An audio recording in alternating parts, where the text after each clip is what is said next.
We are hearing from a pastor who was shot twice after leaving RodeoHouston last week. Yeah, the robbery took place near NRG Park, where he had parked off rodeo grounds.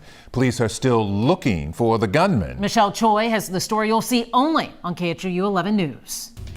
Yeah, Thomas Wilson is sharing his story, hoping it'll lead to an arrest of a man he believes would have likely killed him and his friend if he hadn't fought back. I thank God that I'm still here today. Nearly a week after surviving an armed robbery turned shooting, this local pastor says his faith has grown even stronger. To him be glory. I've not had any real pain. It happened last Wednesday while leaving the Houston Livestock Show and Rodeo. Wilson had scored a pair of free tickets to the Nickelback concert and invited his church secretary who'd never been. So I say, come on, we're going to go and we're going to have some fun. And then I say, but it's going to be an early night. Wilson says they were walking back to the car, which they parked here along Interchange Drive, after he says they weren't able to find any on-site parking when a man dressed in all black approached them and asked to use his phone. I told him no, and he kept going on, and, he even said these words, God is not going to bless you tonight. Wilson says when they got to the car, they saw it'd been burglarized. As he attempted to call for help, that's when he says the same man came back with a gun and demanded he hand over his bag. First, I was going to give it all,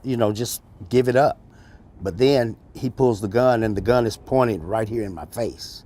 And I say, this guy has no intention of letting me walk away from here. Or his secretary. I couldn't let that happen. So he fought back. I reached and I grabbed at the gun and tried to get it away from my face, and it went off, hit me in the shoulder. Wilson says the two ended up scuffling on the ground where he was shot again.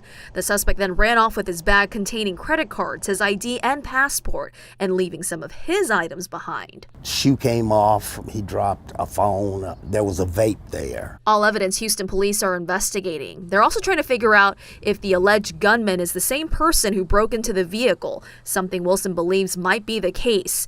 Meanwhile, concerned about safety, Wilson, who also works at a school helping troubled teens, is currently staying with family as he recovers. He hopes his story will help prevent further victims. I want this man caught. I want to protect others. From a man he says he's already forgiven. He has to take responsibility for what he has done. But in the midst of that, we still have to be a forgiving heart. Michelle Choi, KHOU 11 News.